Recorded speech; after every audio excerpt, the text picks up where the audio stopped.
Bonjour, dans ce tutoriel nous allons voir comment réaliser le test de Kruskal-Wallis, qui est un test qui compare les médianes de plus de deux échantillons indépendants.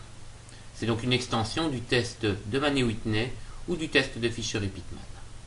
Nous avons déjà importé les données dans R Commander. Le jeu de données utilisé est le jeu KW en majuscule. Il reprend deux variables, la variable de regroupement où nous voyons apparaître les quatre groupes comparés de A à D, et la variable observée, la variable réponse var, où nous voyons les différentes valeurs observées. Pour réaliser le test de Kruskal-Wallis, nous allons passer par les tests non paramétriques et choisir le test de Kruskal-Wallis. Dans la fenêtre qui s'ouvre, nous devons sélectionner le groupe, plutôt la variable de regroupement, qui est ici la variable groupe, et la variable réponse, la variable observée, qui est ici la variable var. Nous validons avec OK, et il va nous afficher dans un premier temps les médianes de chacun des groupes, et dans un deuxième temps les résultats du test de Kruskal-Wallis.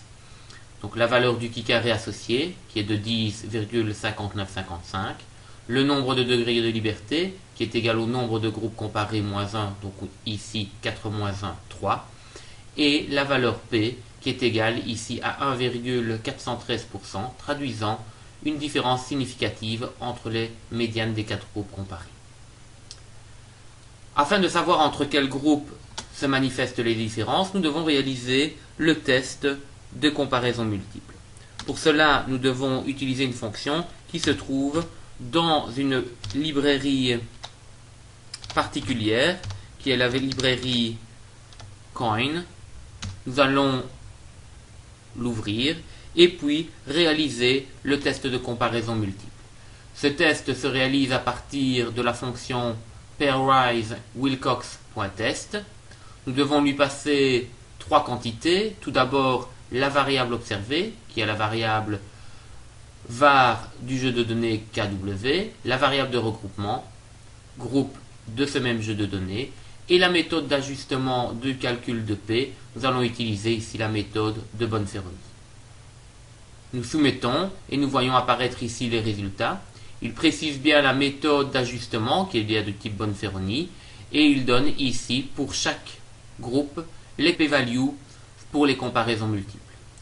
Ainsi, nous pouvons observer que la seule différence significative s'observe entre le groupe A et le groupe D, puisque c'est la seule valeur qui est inférieure à 5%.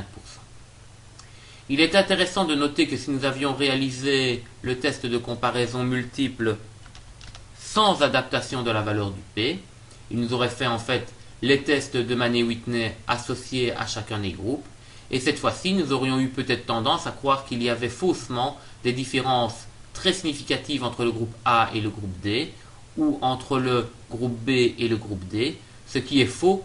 En fait, ces différences provenant du fait que l'on n'a pas ajusté l'erreur de comparaison en fonction du nombre de comparaisons. Et d'ailleurs, si nous regardons ici la p-value observée entre le groupe B et le groupe D, qui est de 1,2%, elle correspond bien au sixième de 7,2%.